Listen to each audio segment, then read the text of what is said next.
ইফালে সৰুপথাৰ আৰু গোলাঘাটত গছপুলি বিতৰণ কৰা হৈছে জুবিন গাৰ্গলৈ শ্ৰদ্ধা জনাই এই বিশেষ কাৰ্যসূচী লোৱা হৈছে এনআৰডি গ্ৰুপ আৰু অসম লাইফ 24ৰ উদ্যোগত এই গছপুলি বিতৰণ কাৰ্যসূচী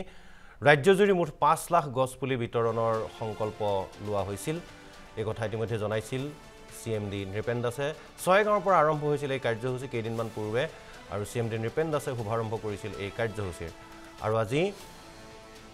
গোলাঘাট তথা সৰুপথাৰত গছপুলি বিতৰণৰ কাৰ্যসূচী লোৱা হৈছে জুবিন গাৰ্গে যেহেতু গছ ভাল পাইছিল জুবিন গাৰ্গে কৈছিল যে গছ ৰুব লাগে কাৰণ প্ৰকৃতিক যদি মৰম নকৰো প্ৰকৃতিও আমাক মৰম নকৰিব তেন্তে আমি কেনেকৈ জীয়াই থাকিম কেৱল মানুহ নহয় জীৱকুল কেনেকৈ থাকিব তাৰ পৰিতে বিভিন্ন বিহু ফাংচনত যেতিয়া কোনোবা মানুহে তেওঁক এবাৰ চুই চাবলৈ এবাৰ ওচৰৰ পৰা পাবলৈ চেষ্টা কৰে বা বিচাৰে যিসকলৰ লগত সম্ভৱ হয় তেওঁ সেইখিনি কৰে কিন্তু নোৱাৰা সকলক উদ্দেশ্যি তেওঁ কয় যে আপোনালোকে ঘৰত এটা একোটা নাহৰৰ পুলি ৰুব তেতিয়া সদায় মই আপোনালোকৰ কাষত থকা যেন লাগিব জুবিন গাৰ্গে আপোনালোকৰ ঘৰতে থকা যেন লাগিব এই বুলি কয় কাৰণ জুবিন গাৰ্গৰ প্ৰিয় গছেই হৈছে নাহৰক লৈ তেওঁ বিহু লিখিছে গীত গাইছে আৰু এতিয়া এই সন্দৰ্ভত আমি সবিশেষ জানিবৰ বাবে পোনপটীয়াকৈ যাব বিচাৰিছো গোলাঘাটলৈ যত উপস্থিত আছে আমাৰ সাংবাদিক সুমন্ত মাধৱ বৰা সুমন্ত আপোনাৰ ওচৰলৈ আহিছো গছপুলি বিতৰণ কাৰ্যসূচী তাতো লোৱা হৈছে আৰু তাৰ সবিশেষ পৰিবেশ পৰিস্থিতি দেখুৱাই যাওক আৰু যি সকল লোক আছে তেওঁলোকৰ মন্তব্য লওক সুমন্ত হয় ৰাজীৱ গগৈ আমি ইতিমধ্যে উল্লেখ কৰিছোঁ যে আমি জুবিন গাৰ্গ নামৰে সত্তাটোক আমাৰ মাজত কেনেদৰে জীয়াই ৰাখিম তাৰ বাবে বিভিন্নজনে বিভিন্ন পদক্ষেপ হাতত লৈছে আৰু অসম লাইফ 24 আৰু এনআৰডি গ্ৰুপৰ অধ্যক্ষ আমাৰ স্বত্বাধিকাৰী আচলতে নৃপেন দাসেও এটা সপোন দেখিছিল জুবিন গাৰ্গক আমাৰ মাজত সমাজখনত জীয়াই ৰখাৰ বাবে আৰু প্ৰকৃতিৰ সৈতে যিহেতু অনবৰতে সম্পৃক্ত হৈ আছিল আমাৰ হেপাহৰ শিল্পী জুবিন গাৰ্গ গতিকে তেওঁৰ কথাৰে আমি ক'ব বিচাৰিছোঁ আহক আমি সকলোৱে মিলি জুবিন গাৰ্গৰ চিন্তা চেতনা আদৰ্শ দৰ্শনক আগুৱাই নিওঁ নৱপ্ৰজন্মলৈ এখনি সেউজ অসম উপহাৰ দিওঁ এই লক্ষ্যৰেই অসম লাইফ 24 আৰু এনআৰডি গ্ৰুপৰ উদ্যোগত প্ৰাণৰ শিল্পী জুবিন গাৰ্গৰ সোঁৱৰণত 5 লাখ গছপুলি বিতৰণৰ যি কাৰ্যসূচী সেই কাৰ্যসূচী হাতত লোৱা হৈছে ইতিমধ্যে ৰাজ্যৰ বিভিন্ন প্ৰান্তত আমি এই কাৰ্যসূচী হাতত লৈছোঁ আৰু আজি আমাৰে সৌভাগ্য গোলাঘাটত আচলতে বৰ্তমান এখনি গ্ৰন্থমেলা অনুষ্ঠিত হৈ আছে তাতে আমি যি জুবিন গাৰ্গৰ ন্যায় দাবীৰে অনুষ্ঠান কৰিছোঁ মায়াবিনী ৰাতিৰ বুকুত ইয়াতে হ'ব কেইটামান মুহূৰ্তৰ পাছতে তাৰ প্ৰাক্ষণত আমি জনতাক আমি একোটিকৈ জুবিন দাই দেখুৱাই থৈ যোৱা আদৰ্শৰে অনুপ্ৰাণিত হৈ একোটিকৈ গছপুলি আচলতে দিব বিচাৰিছোঁ এই গছপুলিটো তেওঁলোকে নিজৰ ঘৰত ৰুব যতন ৰাখিব আৰু তাৰপিছত জুবিন দাই দেখুৱাই থৈ যোৱা জুবিন দাই কৈ থৈ যোৱা সেই প্ৰকৃতিৰ সৈতে সম্পৃক্ত হৈ থকা অসমখন যি নিৰ্মাণৰ যি কাম কাজ সেই কাম কাজ ইতিমধ্যে আৰম্ভ হৈছে আৰু আমিও তাৰ এটা অংশীদাৰ হ'ব বিচাৰিছোঁ আমি ৰাজ্যৰ বিভিন্ন প্ৰান্তলৈ গৈছোঁ আৰু সকলোকে আমি গছপুলি আচলতে এইদৰে উপহাৰ দিছোঁ আৰু আমি কৈছোঁ যে আপোনালোকে এই গছপুলিটো জুবিন দাৰ নামত লগত ৰাখক তাৰ যি আচলতে ভালদৰে যতন লওক আৰু পৰৱৰ্তী সময়ত সেই পুলিটোৱে প্ৰতি মুহূৰ্তত আমাক জুবিন গাৰ্গৰ যি স্মৃতি সেই স্মৃতি আমাক সোঁৱৰাই ৰাখিব মই ঋতু আৰু পংকজ আমি সকলোকে মাতিছোঁ আমি যথেষ্ট সংখ্যক লোক আছে আমি তেওঁলোকৰ সৈতে অকণমান কথা পাতিব বিচাৰিছোঁ জুবিন গাৰ্গক আমি নিজৰ মাজত জীয়াই ৰাখিম কৃষ্টি সংস্কৃতিৰ মাজেৰে জীয়াই থাকিব প্ৰজন্মৰ পৰা প্ৰজন্মলৈকে সত্তাটো জীয়াই থাকিব কিন্তু জুবিন দাই গছ ভাল পাওঁ বুলি কৈছিল প্ৰকৃতিৰ সৈতে সম্পৃক্ত হৈ থাকি ভাল পাইছিল গতিকে আমিও এটা পদক্ষেপ লৈছোঁ আপুনি কি ক'ব এইটো এটা সুন্দৰ পদক্ষেপ যিহেতুকে জুবিন দাই এই প্ৰকৃতিৰ মাজতে তেখেতে থাকি ভাল পাইছিল যিহেতুকে গছ গছনি নদী সাগৰ তেখেতে সকলো ভাল পাইছিল তেখেতে বিশেষকৈ নাহৰ গছ ভাল পাইছিল আৰু প্ৰকৃতি সকলোকে কৈ গৈছিল যে এজোপা আপোনালোকে গছ ৰুব নাহৰ আপোনালোকে নিজৰ গছত ৰুব কাৰণ মই আপোনালোকে য'ত নাহৰ ৰুব মই তাত থাকিম বুলি তেখেতে কৈ গৈছিলে আজি এই আপোনালোকে যিটো পদক্ষেপ লৈছে তেখেতসকলক আমি অশেষ ধন্যবাদ জনাইছোঁ ঠিক আছে আমি এতিয়া আচলতে যিসমূহ আমি গছৰ পুলি লগত আনিছোঁ সেয়া আমি বিতৰণ কৰিম আমি সকলোকে গছ পুলি দিম আৰু আমি আশা প্ৰকাশ কৰিছোঁ আপোনালোকে গছ পুলিটোৰ যতন ল'ব মই অকণমান আপোনাৰ পৰা জানিব বিচাৰিছোঁ জুবিন দাবিহীন সময়খিনি যথেষ্ট কষ্টৰে আমি অতিবাহিত কৰিছোঁ তাৰপিছতো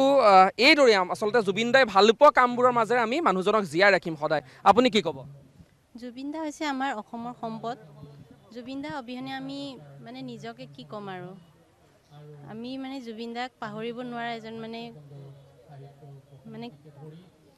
সম্পদ আৰু ঠিক আছে ধন্যবাদ জ্ঞাপন কৰিছোঁ গছপুলিটো ভালকৈ ৰাখিবানে তোমালোকে ৰাখিম জুবিন দাৰ নামত ৰাখিব লাগিব আমি ৰাখিম আৰু সদায় পানী দিব লাগিব অঁ দিবা দিম ঠিক আছে আৰু আমি সকলোকে আচলতে একোটিকৈ গছ পুলি দিব বিচাৰিছোঁ বাইদেউ মই অকণমান আপোনাৰ পৰা জানিব বিচাৰিছোঁ গছ ভাল পোৱা মানুহজন প্ৰকৃতিৰ সৈতে অনবৰতে সম্পৃক্ত হৈ থকা মানুহজন হঠাৎ নোহোৱা হৈ গ'ল ন্যায় ব্যৱস্থাটোৰ ওপৰত আমাৰ আশ্বাস আছে জুবিন দাই ন্যায় পাব কিন্তু মানুহজনক জীয়াই ৰাখিবলৈ আমিও কৰণীয় আছে গছ ভাল পোৱা মানুহজনৰ বাবে আমিও এটা পদক্ষেপ হাতত লৈছোঁ 5 লাখ গছ পুলি বিতৰণ কৰিবলৈ লৈছোঁ গতিকে আপুনি কি ক'ব বিচাৰিব হয় আপোনালোকৰ এটা সুন্দৰ পদক্ষেপ আদৰণি জনাইছোঁ অকল আপোনালোকেই নহয় আমি প্ৰতিজনেই তেখেতৰ এনে আদৰ্শখিনি আমি জীয়াই ৰাখিব লাগিব আমি সকলোকে তেওঁৰ আদৰ্শৰ মাজতে আমি তেওঁক জীয়াই ৰাখিব লাগিব সদায় প্ৰকৃতিক তেখেতে ভাল পাইছিল আৰু তেখেতে সেই প্ৰকৃতি সংৰক্ষণৰ ওপৰত যথেষ্ট গুৰুত্ব দিছিল আমিও গছ পুলি ৰুই গছৰ প্ৰতিপালন কৰি প্ৰকৃতিখনক আমিও সংৰক্ষিত কৰি ৰাখিব লাগিব আৰু তেখেতে যিখিনি আদৰ্শ দেখুৱাই থৈ গৈছে সেইখিনি আমি আগবাঢ়ি যাম তেখেতে ন্যায় পাওক আমি আস্থা ৰাখিছোঁ চৰকাৰৰ ওপৰত ন্যায় ব্যৱস্থাৰ ওপৰত আৰু তেখেতে ন্যায় পাবই জুবিন দাই ন্যায় পাবই তেখেতে ন্যায় কিয় নাপাব তেখেত এজন ভগৱান আছিল ভগৱানৰ ন্যায় হ'বই ধন্যবাদ জ্ঞাপন কৰিছোঁ আমি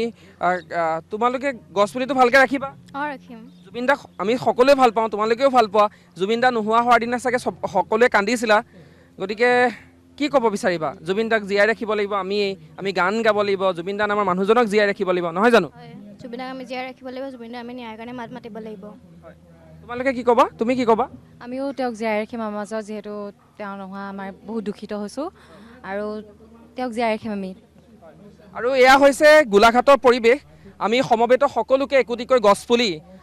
আমি প্ৰদান কৰিছোঁ আৰু আমি আশা প্ৰকাশ কৰিছোঁ এই যি অসম লাইভ 24 আৰু NRD গ্ৰুপৰ 5 লাখ গছপুলি বিতৰণৰ যিটো কাৰ্যসূচী সেই কাৰ্যসূচী ইতিমধ্যে আৰম্ভ হৈছে গোলাঘাটৰ জনতাকো আমি একোটিকৈ গছপুলি দিছোঁ আমি তেওঁলোকক কৈছোঁ আপোনালোকে গছপুলিটোৰ যতন ল'ব আৰু এই গছপুলিটো আপোনালোকে আমি দিয়া গছপুলিটো বুলিয়ে নহয় জুবিন দাই যিখন অসমৰ সপোন দেখিছিল সেই অসমখন আমি নিজেই আচলতে ধৰি ৰাখিব লাগিব আমি নিজেই সেই অসমখনৰ ৰূপৰেখা অংকন কৰিব লাগিব বাইদেউ অকণমান আপোনাৰ পৰাও জানিম জুবিন দায়ে পৰিৱৰ্তনৰ কথা কৈছিল জুবিন দাৰ মৃত্যুৰ পিছত পৰিৱৰ্তন আহিছে আৰু এয়াও এটা পৰিৱৰ্তনেই কি ক'ব হয় আমি আচলতে আমাৰ প্ৰাণৰ শিল্পীগৰাকীক হেৰুৱাই আমি অতিকৈ মৰ্মাহত হৈছোঁ কিন্তু তেওঁ আচলতে আমি কোনোবা এজন আপোন মানুহক যদি হেৰুৱাওঁ তেওঁৰ যিখিনি ভাল পোৱা কাম সেইখিনি কৰিলেহে আমি তেওঁক আমি জীয়াই ৰাখিব পাৰোঁ ঠিক তেনেদৰে জুবিন দাই যেনেকৈ প্ৰকৃতিৰ প্ৰতি দায়িত্ব পালন কৰি ভাল পায় বা গান গাই ভাল পায় আমি এনেধৰণৰ বস্তুবিলাক যদি আগুৱাই লৈ যাওঁ তেনেহ'লে সেই পৰিৱৰ্তনৰ যোগেদিহে তেওঁ বিচৰা অসমখনি আমি আকৌ পাম বুলি আমি আশাবাদী ধন্যবাদ জ্ঞাপন কৰিছোঁ ৰাজীৱ গগৈ মই পৰিৱেশটো দেখুৱালোঁ এয়া হৈছে গোলাঘাট জুবিন দাৰ আচলতে নিজৰ ঠাই গোলাঘাটৰ জোৱাই এগৰাকী জুবিন গাৰ্গ আৰু জুবিন গাৰ্গৰ সৈতে গোলাঘাটবাসীৰ এটা নিবিড় সম্পৰ্ক আছে আমি গোলাঘাটত গছপুলি বিতৰণ কৰিছোঁ আৰু গোলাঘাটবাসীয়েও জুবিন গাৰ্গৰ ন্যায় বিচাৰিছে অসম লাইভ 24 আৰু NRD গ্ৰুপৰ এই যি কাৰ্যসূচী এই কাৰ্যসূচীক ধন্যবাদ জ্ঞাপন কৰিছে তেওঁলোকে আৰু আমি কৈছোঁ যে আজিৰে পৰা আমি সেউজ যিখন আচলতে গাঁও সেই গাঁওখনৰ যিখন গাঁৱৰ সপোন দেখিছিল জুবিন দাই সেই গাঁও নিৰ্মাণৰ কাম কাজো আমি হাতত লৈছোঁ আজিৰে পৰা ৰাজীৱ হয় সুমন্ত আপোনাৰ পৰা আৰু এটা কথা জানিব বিচাৰিছোঁ গোলাঘাটৰ এইখন বহু বছৰ ধৰি আয়োজন কৰি থকা গ্ৰন্থমেলা আৰু এইবাৰ এই গ্ৰন্থমেলাখন তেওঁলোকে আয়োজন কৰিছে মূলতঃ জুবিন গাৰ্গক উৎসৰ্গা কৰি আৰু জুবিন গাৰ্গক উৎসৰ্গা কৰি তেওঁলোকে এই গ্ৰন্থমেলাখন আয়োজন কৰিছে গতিকে জুবিন গাৰ্গৰ